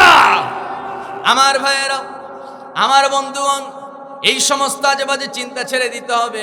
আমরা তাকেই কাছে জায়গা দেব, সেই ব্যক্তিকে আমরা বন্ধু বানাবো, সেই ব্যক্তিকে কাছে টানবো যে নামাজ পড়ে। নামাজি বন্ধু বানানোর দরকার আছে না নাই? বলেন বলেন, আছে না নাই? আমার ভাইয়েরা, মানুষ জাহান্নামে যাবে কয় কারণে? আসতে কয় কারণে? 4 কারণে। 1 নাম্বার হলো নামাজ না পড়া। 2 নাম্বার আল্লাহ রাব্বুল আলামিন বলেন, ওয়ালাম নাকুনু তাইমুল মিসকিন। জোরে বলুন আল্লাহু আকবার। মানুষ জাহান্নামে যাবে, তার 2 নাম্বার কারণ হলো, জাহান্নামীরা সেদিন জান্নাতীদেরকে বলবে, আজকে আমি জাহান্নামে আসছি। এর পেছনে 2 নাম্বার কারণ হলো, গরিব মিসকিনকে আমরা খাবার দিতাম না, গরিব মিসকিনকে আমরা খাদ্য দিতাম না। আমার বন্ধুগণ, আল্লাহর একজন পয়গম্বর আছে, তার নাম হলো হযরত সুলাইমান নবী। সেই সুলাইমান আলাইহিস সালাতু ওয়াস সালাম আল্লাহর এমন একজন পয়গম্বর, যিনি কিনা সমস্ত প্রাণীদের ভাষা পর্যন্ত বুঝতেন। যেরকম সুবহানাল্লাহ, সমস্ত প্রাণীর ভাষা তিনি বুঝতেন। আমার ভাইয়েরা, অর্থের পিপিলিকা কি বলে হযরত সুলাইমান নবী তাও বুঝতে পেতেন। একদিন সুলাইমান নবী ঘোড়ার পিঠে সওয়ার হয়ে গুরুত্বপূর্ণ একটা অভিযানে বের হয়েছেন, সৈন্যরা তার সাথে আছে। হযরত সুলাইমান আলাইহিস সালাম এমন মুহূর্তে রওনা করেছেন, পথের মধ্যে একটা পিপিলিকার আওয়াজ তার কানকে ভারী করে তুলল। কয়েকশো গজ দূরে পিপিলিকা তার সদস্যদেরকে বলতেছে, তোমরা দ্রুত বাংকারের মধ্যে ঢুকে পড়ো, গর্তের মধ্যে ঢুকে পড়ো। কেন? কারণ এই পথ দিয়া সুলাইমান নবী ঘোড়ার পিঠে চড়ে আসতেছে, অত্যন্ত দ্রুত গতিতে আসতেছি। তোমাদের আমরা তো ক্ষুদ্র ক্ষুদ্র ছোট প্রাণী, আমাদেরকে দেখতে পাবে না। ঘোড়ার পিঠে কি বলে, ঘোড়ার পিঠে থাকা সুলাইমান নবী আমাদেরকে না দেখতে পেয়ে ঘোড়ার পায়ের খুরের আঘাতে আমরা বিদায় নেব, আল্লাহর নবী বুঝতে পাবে না, তোমরা বাংকারের মধ্যে ঢুকে যাও। আমার বন্ধু, এক পর্যায়ে হযরত সুলাইমান নবী যখন এই কথা তিনি শুনতে পেলেন, শুকরিয়া স্বরূপ সঙ্গে সঙ্গে তিনি সিজদায় পড়ে গেছে, ঘোড়ার পিঠ থেকে নেমে সিজদায় পড়ে গেছে। সিজদায় পড়ে তিনি আল্লাহর কাছে দোয়া করা শুরু করেছেন। ফাতাবাসসামা দাহিকাম মিন কওলিহা وقال رب أوسعني أن أشكر نعمتك التي أنعمت علي وعلى والدي وأن أعمل صالحا জোরে বলুন আল্লাহু আকবার। তিনি আল্লাহর কাছে সঙ্গে সঙ্গে ঘোড়ার পিঠ থেকে নেমেই সিজদায় পড়ে গেছে। আল্লাহকে বলছেন, আয় মালিক, আপনি আমাকে এত বড় নিয়ামত দিয়েছেন। আহারে, ওই কোথায় সেই 100 গজ দূরে গর্তের পিপিলিকা কি বলে আপনি আমাকে শোনার তৌফিক দিয়েছেন। মাছ কি বলে সমুদ্রের ভিতরে পানির মধ্যে মাছের কথা শোনার তৌফিক দিয়েছেন। এত এত নিয়ামত তো কাউকে দেন নাই, যেহেতু আমাকে এত নিয়ামত দিচ্ছেন। ও মালিক, আমি তো ভয় করি যদি নিয়ামতের পূর্ণাঙ্গ শুকরিয়া আদায় না করতে পারি, শক্ত আযাবে আপনি গ্রেফতার করবেন। ও আরশের মালিক, দয়া করে রব্বি আউসিলনি আন আশকুরা নি'মাতাকাল্লাতী আন'আমতা আলাইয়া ওয়া আলা ওয়ালিদাইয়া ওয়া আন আ'মালা সালিহান। আয় মালিক, আপনি আমাকে যে নিয়ামতগুলো দিয়েছেন, শুধু নিয়ামত দিলেই হবে না, আপনি আমাকে ওই নিয়ামতের শুকরিয়া আদায় করার তৌফিকটাও দান করেন। জোরে কোন সুবহানাল্লাহ। কত নিয়ামত আমরা পেয়েছি, সন্তানের বাবা হয়েছি, টাকা পয়সা হয়েছে, চাকরি হয়েছে, বাড়ি হয়েছে, গাড়ি হয়েছে, সুন্দরী একটা বউ পাইছি, এত কিছু সম্পদ, এত কিছু আল্লাহ দিয়েছে। আল্লাহর তো শুকরিয়া আদায় করি না। লা ইন শাকারতুম লাযিদান্নাকুম ওয়া লা ইন কাফারতুম ইন্না আযাবি লাশাদীদ। নিয়ামত পাইছে বান্দা, নিয়ামতের শুকরিয়া আদায় করছে, নিয়ামত বাড়ায় দিব। নিয়ামত পাইছে, শুকরিয়া আদায় করে নাই, সিনায় নেব, শক্ত আযাবে গ্রেফতার করব। কথাটা কার? আসতে কবেন না, কথাটা কার? আমার ভাইয়েরা, আল্লাহর রাস্তায় যদি আপনি দান করেন, যদি গরিব মিসকিনকে খাবার দেন, তাদেরকে যদি একটু খুশি করাতে পারেন, আল্লাহ আমার আপনার জন্য কি বিরাট একটা বারাকা রেখেছেন, অফার রেখেছেন। আমরা শুনতে চাই কি চাই না বলেন? সম্মানিত ভাইয়েরা, শুনতে চান আপনারা? জিমাই গেছেন মনে হয়। আলোচনা কি চালাবো? আর একটু চলুক। চান কারা কারা? দুইটা হাত উঁচু করে দেখান তো একটু। দেন, কার পাশে কে হাত উঠায় না? তাকবীর দিতে কই নাই। এই যে ঘুমাচ্ছে ভাইটারে একটু জাগায় দেন। এই যে কান্টু, একটু হাত উঠান ভাই, একটু। আপনার তাকবীরেই তো প্রথমে সব কাঁপানি শুরু হয়ে গেছিল, আপনি ঘুমাই গেলে কেমন হবে? সব হাত তুলছেন? একটু সবাই সবাই সবাই সবাই উঠান, সবাই। এই যে ভাই উঠাইছেন, হাতগুলো একটু নাড়া দেন। এই যে মাঝখানে কান্টু বিয়া, কি ব্যাপার? একটু উঠান না সবাই। উঠাইছেন সবাই? হাতটা এবার শক্ত করে মুঠ করে বুক বরাবর নিয়ে চলে আসেন। নিয়ে আসছেন সবাই? এবার একটু গলাটা ক্লিয়ার করেন দেখি। আরেকবার সুযোগ দিলাম, নেন, গলাটা একটু ক্লিয়ার করেন। করছেন? জীবনে যে তাকবীর আল্লাহর নামে দেই না, সেই তাকবীর এবার আজকে দিব। জোরে বলি আল্লাহুম্মা আমিন। যারা তাকবীর দিতে পারবেন না, বলি আল্লাহুম্মা আমিন। মানে পারবেন না, হুজুর তালে বলে ফেলছি। এবার পারবেন কারা কারা? বলি আল্লাহুম্মা আমিন। হ্যাঁ, আল্লাহু আকবার বলা মাত্র হাত উপরে মারতে হবে। পারবেন না ইনশাআল্লাহ? সবাই রেডি? বলবো নারায়ে তাকবীর। ভাই, একবার তাকবীর দিলে আপনার ঈমান এতটাই বেড়ে যাবে, আপনার ওই ঈমান বাড়ার কারণে ইন্নামাল মুমিনুনা আল্লাযীনা ইযা যুকিরাল্লাহু ওয়াজিলাত কুলুবুহুম ওয়া ইযা তুলিয়াত আলাইহিম আয়াতুহু যাদাতুহুম ঈমানা। আল্লাহ বলছেন, তোমার কলবকে আমি পরিষ্কার করে দেব। কলবটা তখন কেঁপে কেঁপে উঠবে যখন আপনার ঈমানটা বেড়ে যাবে। সুবহানাল্লাহ বলবেন না? ঈমান নামক দৌলত যখন বাড়বে, আল্লাহর কথা শুনলে অন্তরে কাঁপানি সৃষ্টি হবে। আমার নবী বলেন, আল্লাহর নামে যদি কেউ তাকবীর দিয়ে জমিন কাঁপায় তোলে, 1 বছরের পূর্বের গুনাহ আল্লাহ মাফ করে দিবে। আর একটু জোরে কোন সুবহানাল্লাহ। এই অফারটা শোনার পরে চুপ থাকেন অনেকে একটু মাঝে মধ্যে। নারায়ে তাকবীর। কি ব্যাপার, হচ্ছে না তো? সবাই একসাথে নারায়ে তাকবীর। আল কোরআনের আলো সংসদে জালো, কোরআন হাদিস যেখানে, মুমতাজাফা যেখানে, নারায়ে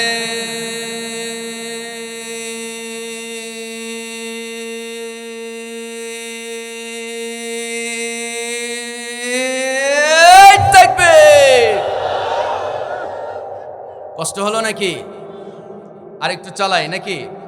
জোর পাইছেন তো? তাহলে মানুষ জাহান্নামে যাবে 2 নাম্বার কারণ মিসকিনকে খাবার না দেওয়া। মনে আছে তো সবার? একটা আতর আছে কিন্তু শেষে, আমির আল উদ। আতরের নাম কি? আমির আল উদ। সম্মানিত ভাইয়েরা, তাহলে 2 নাম্বারে মানুষ জাহান্নামে যাবে মিসকিনকে খাবার না দেওয়ার কারণে। সবাই একটু বলেন 2 নাম্বারে কি কারণে? মিসকিনকে খাবার না দেওয়া। আল্লাহ রাব্বুল আলামিন মিসকিনকে খাবার দেওয়ার ব্যাপারে আমার বন্ধুগণ নবীকে একটা ইতিহাস শোনায় দিয়েছেন। আমার নবীজি মসজিদে নববীতে সাহাবীদেরকে নিয়ে বসা। নবীজি সাহাবীদেরকে বলছেন, শোনো সাহাবীরা, আমার পূর্বে একজন নবী দুনিয়াতে আসছিল, তার নাম হলো সুলাইমান।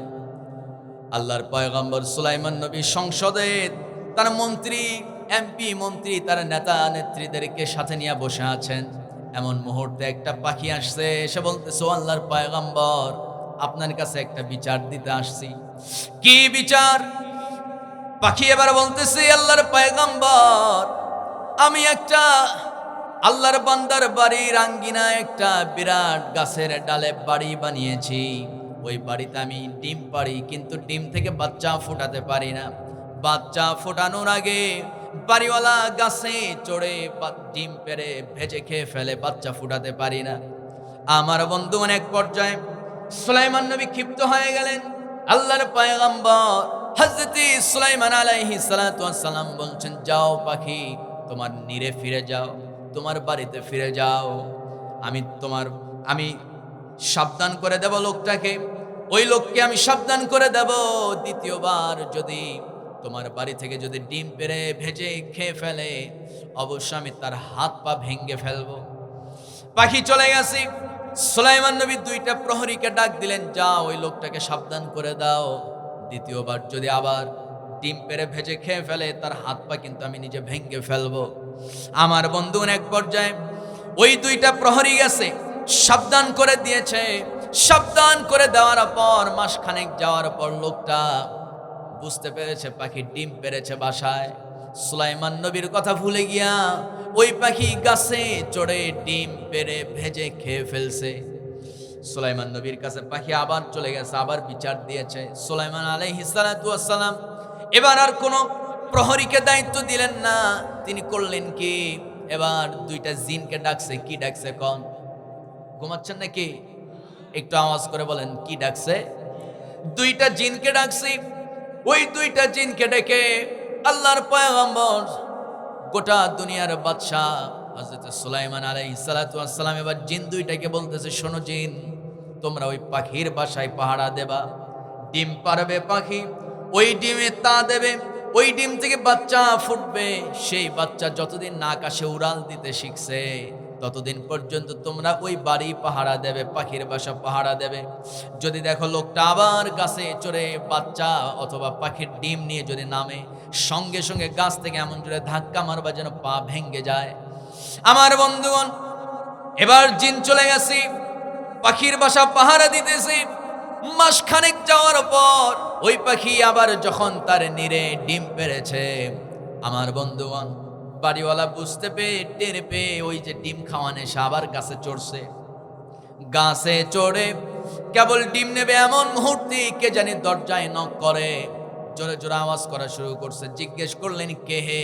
বাড়ির দরজায় আওয়াজ করো। কে বাড়িতে? দরজায় ঠোকা মারো। সঙ্গে সঙ্গে একজন বৃদ্ধা মহিলার আওয়াজ তার কানকে ভারী করে তুলল। বৃদ্ধা মহিলা কাঁপা কাঁপা কণ্ঠে, কাঁপতে কাঁপতে বৃদ্ধা মহিলা বৃদ্ধ বয়সী মহিলা বলতেছে, যুবক, আমি একজন অসহায় বৃদ্ধা মহিলা, আমি কিছু সাহায্যের জন্য আসছি, দয়া করে একটু দরজা খোলো তো বাবা, একটু কথা আছে। ওই লোকটা বৃদ্ধা মহিলার কথা শোনা মাত্র তার কলিজার মধ্যে এমন ভাবে আঁচ করেছে, সঙ্গে সঙ্গে ডিম না পেড়ে গাছ থেকে নেমে গেছে। গাছ থেকে যেই না নামছে, দরজা খুলছে, দরজা খুলে দেখে বৃদ্ধা মহিলা কাঁপতে কাঁপতে মাটিতে বসে পড়ছে। জিজ্ঞেস করলেন, মা, ও বৃদ্ধা মহিলা, কি হয়েছে তোমার, কি জন্য এসেছো বলো? বৃদ্ধা মহিলা চোখের পানি ফেলতে ফেলতে বলছে, বাবারে, বছর খানেক আগে আমার স্বামী দুনিয়া থেকে বিদায় নিয়েছেন। আমার বাড়িতে দুইটা ছেলে সন্তান আছে, আমার দুইটা ছেলে আছে, কিন্তু ছেলে দুইটা চলতে পারে না, হাঁটতে পারে না, পা দুইটা লোলা খোড়া হয়ে গেছে, জন্মগতভাবে চলতে পারে না। আমি তাদের ভরণ পোষণ ঠিক মতো দিতে পারি না, খাবারটাও ঠিক মতো জোগাড়ও করতে পারি না। জানো কি বাবা, আমি নিজে 3 দিন যাবত না খাওয়া, শরীরটা চলে নাকি, বৃদ্ধ মানুষ। সঙ্গে সঙ্গে যুবক বলতেছে, কিভাবে সাহায্য করতে পারি বলুন, কিছু খাবার দাও বাবা, আর কিছু আর্থিক সহযোগিতা করো। লোকটা ঘরের মধ্যে চলে গেছে, বিবিকে কাছে ডেকে বলছে, প্রিয়তমা স্ত্রী, বাড়িতে তো আমি খাসির মাংস আনছিলাম, খাসির গোস্ত আছে নাকি? হ্যাঁ, খাসির গোস্ত আছে।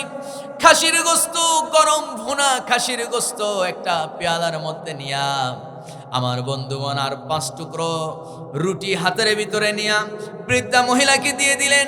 আর করলেন কি, এক পুটলি, একটা ছোট্ট একটা পুটলির মধ্যে কিছু স্বর্ণ মুদ্রার একটা থলে তার হাতে ধরায় দিলেন। বৃদ্ধা মহিলা গরম ভুনা খাসির গোস্ত আর রুটি আর টাকার থলে, আমার বন্ধুগণ সেই স্বর্ণ মুদ্রার থলে পাওয়ার পর বৃদ্ধা মহিলা দারুণ খুশি হয়ে গেছে, সন্তুষ্ট চিত্তে বাড়িতে চলে গেছে। আমাদের সমাজে দেখবেন, রাস্তাঘাটে, বাজারে, বাড়িতে অনেক সময় অনেক অভাবী মানুষ এসে দরজায় নক করে আপনার কাছে চলে আসে। ভাববেন না এই লোকটা শুধু আপনার কাছে আসে, না না, ওই লোকটাকে আল্লাহ আপনার কাছে বারবার পাঠায়, কারণ ওরে সাহায্য করবেন, আপনাকে আল্লাহ বরকত দিয়ে দিবে। আমার বন্ধুগণ, মাঝে মধ্যে 2 টাকা, 5 টাকা, 10 টাকা, 20 টাকা সবাই দেয়, কিন্তু হঠাৎ করে আপনি 100 টাকার একটা নোট দেবেন, অনেক দিন পর একজনকে আপনি 500 টাকার একটা নোট দেবেন, দেখবেন এত খুশি হয়ে যাবে। অসহায় ভিক্ষুক, সেই মিসকিন আপনার জন্য দোয়া করতে করতে মুখ দিয়ে ফেনা বের হয়ে যাবে, ঠিক কিনা? আমার বন্ধুগণ, ওই লোকটা যখন গরম খাসির মাংস আর রুটি আর স্বর্ণ মুদ্রার থলে বৃদ্ধা মহিলার হাতে ধরায় দিয়েছে, বৃদ্ধা মহিলা চলে গেছে। ওই যে নেশা পাখির বাসা থেকে ডিম পাড়া, আবার গাছে চড়ছে, ডিমটা নিয়ে গাছ থেকে নামা শুরু করছে, কিছুই হয় না। বাড়িতে বিবির কাছ থেকে ডিমটা ভেজে খেয়ে ফেলছে। পাখি যখন সন্ধ্যাবেলা বাসায় আসতে দেখে ডিম নাই, সঙ্গে সঙ্গে পাখি এবার হযরত সুলাইমান নবীর কাছে গেছে। আল্লাহর পয়গম্বর সুলাইমান নবীর কাছে গিয়ে বলছে, আল্লাহর পয়গম্বর সুলাইমান, আজকে আমি কোনো অভিযোগ দিতে আসি নাই, আপনাকে সাবধান করতে আসছি। কি ব্যাপার, কি হয়েছে বলো, কি সাবধান করবা? পাখি বলে, আল্লাহর পয়গম্বর, আল্লাহ আপনাকে ন্যায় বিচার করার জন্য সমগ্র প্রাণীর ভাষা শিক্ষা দিয়েছেন, কিন্তু আপনার কাছে আমি 2 বার আসলাম, আপনি বিচার করলেন না, আজকে তো আবার সেই ডিম নিয়ে চলে গেছে। সুলাইমান আলাইহিস সালাম খেপে গেলেন, রেগে গিয়া ওই 2টা জিনকে তলব করলেন, ডাকলেন, সন্ধান করলেন, 2টা জিন এসে হাজির হয়ে গেছে। এবার আল্লাহর পয়গম্বর 2 জিনকে বলতেছে, কি ব্যাপার, তোমরা কাঁপতেছো কেন, থরথর করে কাঁপো কেন? জিন 2টা বলতেছে, আল্লাহর পয়গম্বর, আমরা আপনার দেওয়া দায়িত্ব অনুযায়ী গাছ থেকে তাকে ফেলে দেব, ধাক্কা মারবো। ঠিক সেই মুহূর্তে দেখি জমিনে পা, আকাশে মাথা, এত বিরাট দানব, বিরাট চেহারার অধিকারী, এরকম হাতের মধ্যে মুগুর নিয়ে আসে। লোকটাকে ধরতে দেরি, আমার মাথায়, আমাদের মাথা চূর্ণ করতে দেরি হবে না। আমার বন্ধুগণ, সুলাইমান নবীকে যেই নাই কথা বলছে, সুলাইমান নবী আশ্চর্য হয়ে গেছে, ঘটনায় কি, রহস্য কি?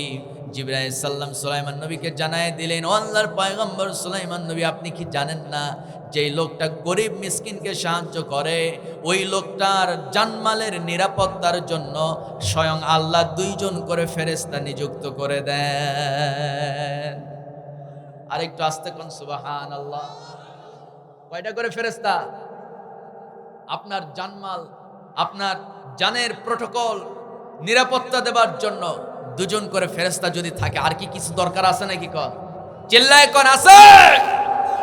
আমার বন্ধুগণ, আল্লাহ রাস্তায় দান করবেন, আপনার জানমালের নিরাপত্তা আল্লাহ নিজেই নিয়ে নেবে। আমার বন্ধুগণ, আল্লাহ এর জন্য বলছেন, ইন তুবদুস সাদাকাতি فنعما هي وإن تخفوها وتؤتوها الفقراء فهو خير لكم ويكفر عنكم من سيئاتكم والله بما تعملون خبير জোরে বলুন আল্লাহু আকবার। আমার বন্ধুগণ, আল্লাহ নিজেই বলছেন, বান্দারে যদি তুমি প্রকাশ্যে দান করো এটা ভালো কাজ, কিন্তু গরিব মিসকিনকে যদি বান্দা তুমি গোপনে গোপনে দান করো এটা আরো ভালো কাজ। কিন্তু বান্দা জেনে রাখো, গোপনে দান করো অথবা প্রকাশ্যে দান করো, উদ্দেশ্য যদি থাকে আল্লাহর সন্তুষ্টি, আল্লাহর জন্যই যদি তুমি দান করে থাকো, আল্লাহ তাআলা তোমার জিন্দেগির ইউকাফির আনকুম মিন সাইয়্যাতিকুম, জিন্দেগির তামাম গুনাহ মাফ করে দিবেন। আপনার জানমালের নিরাপত্তার দায়িত্ব নেবেন, বিপদ বালা মুসিবত দূর করে দিবে। সুবহানাল্লাহ। দান করবেন না, জাহান্নামে যেতে হবে। গরিব মিসকিনকে খাবার না দেওয়ার অপরাধে আল্লাহ তাআলা সেদিন মানুষকে জাহান্নামে নিক্ষেপ করবেন। জোরে কর নাউযুবিল্লাহ। আর একটু জোরে বলি নাউযুবিল্লাহ। সম্মানিত ভাইয়েরা, তাহলে জাহান্নামে যাওয়ার এক নাম্বার কারণ লাম নাকু মিনাল মুসাল্লিন, নামাজ না পড়া। কি না পড়া? দুই নাম্বার কি? মিসকিনকে খাবার না দেওয়া। আমার বন্ধুগণ, এবার আল্লাহ রাব্বুল আলামিন সেই জাহান্নামীদের কথা সূরা মুদ্দাসসিরে ধারাবাহিকভাবে তুলে ধরেছেন। জাহান্নামীরা আমার বন্ধুগণ জান্নাতীদেরকে বলবে, ও আমার জান্নাতি ভাইরা, আজকে জাহান্নামে আসছি তার 3 নাম্বার কারণ হলো ওয়া কুন্না নাখুদু মাআল খাইদিন। জোরে বলুন আল্লাহু আকবার। আজকে আমরা জাহান্নামে আসছি, এর পেছনে 3 নাম্বার কারণ হলো ইসলামের বিরুদ্ধে মিথ্যা তথ্য মানুষের মধ্যে প্রচার করতাম, যার কারণে আজকে আমরা জাহান্নামের অধিবাসী হয়ে গেছি। আমার বন্ধুগণ, দলকানা নেতা অন্ধভক্ত হইয়া, অন্ধ দলভক্ত হইয়া, আমার বন্ধুগণ কিছু কিছু মুসলিম ভাইরাই দেখবেন ইসলামের বিরুদ্ধে মিথ্যা তথ্য প্রচার করে। সমাজে আছে না নাই? আওয়াজ একটু বেশি হলো মনে হয়, তার মানে এই সংখ্যা এলাকাতেও আছে মনে হয়। জোরাকন আছে না নাই? এখন যেগুলো উঠবে আমি বুঝবো তারাই মূলত ইসলামের বিরুদ্ধে মনে মিথ্যা তথ্য প্রচার করে। কথা কন ঠিক কিনা? আমি আর বেশি সময় নেব না, আর 10 মিনিট থাকবেন না? আর 10টা মিনিট সময় দেওয়া যাবে? আর 10 মিনিট পয়েন্টগুলো একটু শুনে যায়। সম্মানিত ভাইয়েরা, ওয়াকুন্না নাখুদু মাআল খাইদিন, আল্লাহ বলছেন সেদিন জাহান্নামীরা বলবে, ভাই আজকে আমরা জাহান্নামে আসছি, আমাদের 3 নাম্বার অপরাধ ছিল মিথ্যা তথ্য ইসলামের বিরুদ্ধে আমরা প্রচার করতাম। জোরে কর নাউযুবিল্লাহ। আর একটু জোরে বলি নাউযুবিল্লাহ। সম্মানিত ভাইয়েরা, সম্মানিত বন্ধুগণ, কেউ যদি জান্নাতের টিকিট পায়, সে কি ওই টিকিটটা নিজের কাছে রাখবে না বিক্রি করে ফেলবে? আস্তে কয়, কারণ নিজের জান্নাতে যাওয়ার দরকার আছে না নাই?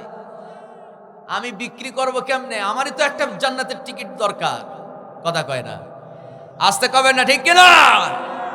যারা মিথ্যা তথ্য প্রচার করো, যে যারা ইকামতের দ্বীনকে কায়েম করতে চায়, সম্মানিত ভাইয়েরা, সম্মানিত বন্ধুগণ, তাদের বিরুদ্ধে একটা কমন একটা ট্যাগ আছে, সেই ট্যাগের নাম হলো রাজাকার। আস্তে করছেন আপনারা? জোরে বলুন ঠিক কিনা? সম্মানিত ভাইয়েরা, এই রাজাকার এই শব্দকে নিয়ে রাজনীতি করেছে সবচেয়ে বেশি ভারতের দালালরা। জোরে বলুন ঠিক কিনা? রাজাকার এই শব্দকে নিয়ে তারা রাজনীতি করছে।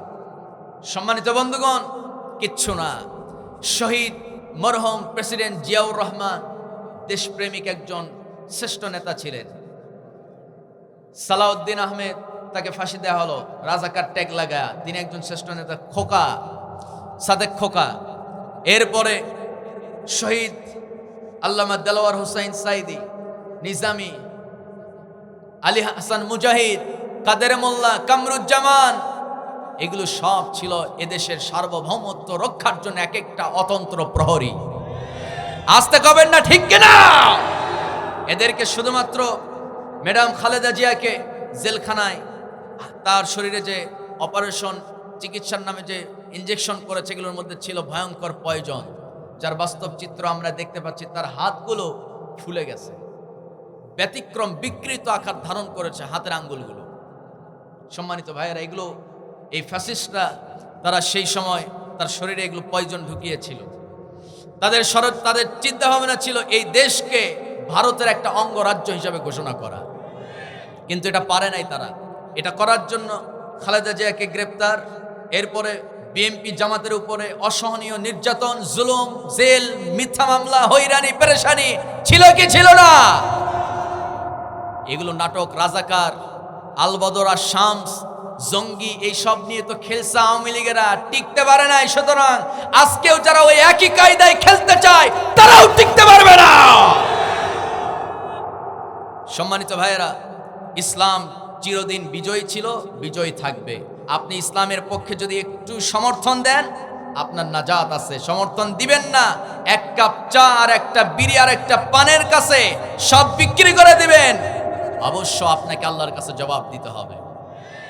তবে হ্যাঁ, আমার যুবকরা, বর্তমানে তরুণরা, তারা যে ভার্সিটিগুলোতে যে সিস্টেমে তারা আগাচ্ছে, আমার তো মন বলছে যে তরুণ যুব সমাজ তারা সচেতন, তারা বিড়ি, সিগারেট আর পানের কাছে তারা তাদের ঈমান বিক্রি করতে পারে না, ঠিক কিনা? তবে ক্লিয়ার কথা আমি আপনাদেরকে বলতে চাই, আগামীতে ইলেকশন তো আছে, তাই না? নির্বাচন আছে না নাই? নির্বাচন আছে।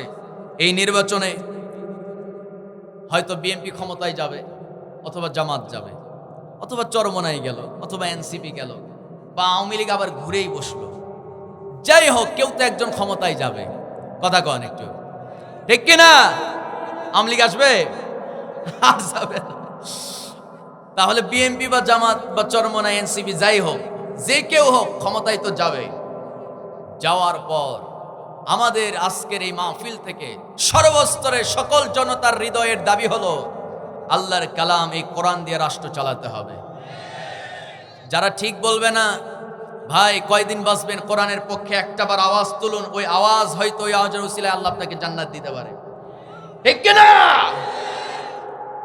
বিএনপির ভাইদেরকে বলবো, আমি খুশি হয়েছি তারেক রহমান তিনি লন্ডন থেকে বলেছেন যে আমরা কোরআন বিরোধী কোনো আইন পাশ করব না। তবে এটাও বলতে হবে যে কোরআনের আইনগুলো আমরা সবগুলো পুঙ্খানুপুঙ্খভাবে পাশ করব। ক্লিয়ার কথা।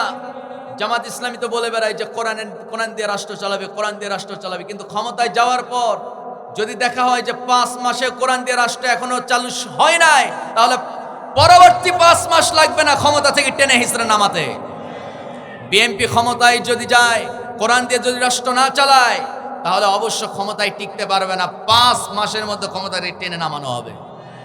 5 বছর ক্ষমতায় যদি শান্তিপূর্ণভাবে যদি থাকতে চান, দেশ চালানোর সুযোগ চান, আল্লাহর কালাম কোরআন দিয়ে রাষ্ট্র চালান। ওই 5 বছর না, আরো 10 বছর মানুষ আপনাদেরকে সমর্থন দিবে। কথা বলুন, ঠিক কিনা? তার মানে একটাই দাবি, কোরআন আছে যেখানে, আমরা আছি সেখানে, ঠিক কিনা? আমি কি কোনো দলের পক্ষে বললাম নাকি? যদি বিএনপি এই কাজ করে, আমি বিএনপির পক্ষে আসি না নাই? কথা কয় না, আস্তে কবেন না, আসি না নাই? জামাত যদি করে, আসি না নাই? এনসিপি যদি করে, আসি না নাই? সম্মানিত ভাইয়েরা, আর এই ইসলামকে, এই কোরআনকে সংসদে নেওয়ার ব্যাপারে সম্মানিত বন্ধুগণ, ভারতীয় আধিপত্যবাদ যারা বিস্তার করতে চেয়েছিল তাদের সবচেয়ে বড় চুলকানি। সম্মানিত বন্ধুগণ, এসব থাকবে না। একদিন ইসলাম অবশ্যই বিজয় হবে। জোরে বলি ইনশাআল্লাহ। ইসলামের বিরুদ্ধে ওরা অপপ্রচার করবে, ওরা জাহান্নামে যাবে, কিন্তু সব অপপ্রচার ওদের মুখেই ছুঁড়ে মারে আল্লাহ তাআলা ইসলামকে বিজয় দিবে। জোরে বলি ইনশাআল্লাহ, আর জোরে বলি ইনশাআল্লাহ। আমার বন্ধুগণ, জাহান্নামে যাওয়ার 3 নম্বর কারণ হলো ইসলামের বিরুদ্ধে মিথ্যা তথ্য প্রচার করা। 4 নম্বর আল্লাহ বলছেন, ওয়া কুন্না নুকাযযিবু বিয়াউমিদ্দিন। জোরে বলুন আল্লাহু আকবার। 4 নম্বর জাহান্নামে যাওয়ার কারণ, জাহান্নামীরা বলবে আজকে আমরা জাহান্নামে আসছি, তার 4 নম্বরের কারণ হলো আমরা আখিরাত বিশ্বাস করতাম না। আখেরাত আছে আমরা মোটেও এটা মাথায় নিতাম না। সমাজে এমন ভাবে টেম্পো স্ট্যান্ডে চাঁদাবাজি করতাম, মনে হয় আমি সবকিছু আল্লাহর সামনে আমার দাঁড়াতে হবে না। ঠিক কিনা? আছে আছে, কথা কয় না, আছে। আমার বন্ধুগণ, কেউ যদি নিজের ইচ্ছায়, যদি নিজ উদ্যোগে স্বেচ্ছায় যদি দলকে কিছু দেয়, অবশ্য দিতেই পারে, কিন্তু যদি জোর করে নেওয়া হয়, জুলুম করে জোর কইরা যদি নেওয়া হয়, এটা হালাল না হারাম? আসতে কবেন না হালাল না হারাম? আমার বন্ধুগণ, আমার ভাইয়েরা, আল্লাহ রাব্বুল আলামিনের জন্য বলছেন, বান্দা সকল প্রকার হারাম, সকল প্রকার জুলুম থেকে নিজেকে বাঁচাও। যে ব্যক্তি আখিরাতকে বিশ্বাস করে না, তার জন্য নামাজটা ছেড়ে দেওয়া সহজ। যে ব্যক্তি আখিরাত বিশ্বাস করে না, তার জন্য তাসের আড্ডা, জুয়ার আড্ডায় বসা অত্যন্ত আনন্দের। যে ব্যক্তি আখিরাত বিশ্বাস করে না, তার জন্য এই মোবাইলে নগ্ন ফিল্ম, এরপরে পর্নোগ্রাফি দেখা অত্যন্ত আনন্দের বিষয়। কথা কয় ঠিক কিনা? আমার বন্ধুগণ, যে ব্যক্তি বিশ্বাস করে না, ইকরা কিতাবাকা কাফা বিনাফসিকাল ইয়াউমা আলাইকা হাসিবা। জোরে বলুন আল্লাহু আকবার।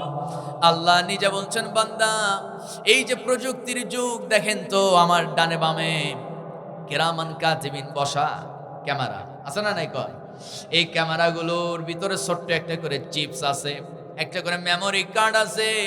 ওই মেমোরির মধ্যে সব রেকর্ড হয়ে যাচ্ছে। আমার বন্ধুগণ, আল্লাহ তাআলা বলছেন, বান্দা জন্ম থেকে নিয়ে মৃত্যু পর্যন্ত কি করছো? কিরামান কাতিবিন ইয়ালামুনা মা তা'লামুন। আল্লাহ বলছেন, বান্দা দুজন ক্যামেরাম্যান তোর কাঁধে সেট করে দিয়েছি, জন্ম থেকে নিয়ে মৃত্যু পর্যন্ত। বান্দা তুমি কি করো, সবগুলো আমি আল্লাহ তাআলা রেকর্ড করে রাখছি। হাসরের ময়দানে ওই রেকর্ড, ওই মেমোরি কার্ড, ওই আমলনামা তোমার হাতে উঠায় দেব। বিরাট একটা ডিসপ্লের মধ্যে সবকিছু দেখানো হবে। বান্দা সবকিছু তাকায় তাকায় দেখতে পাবে।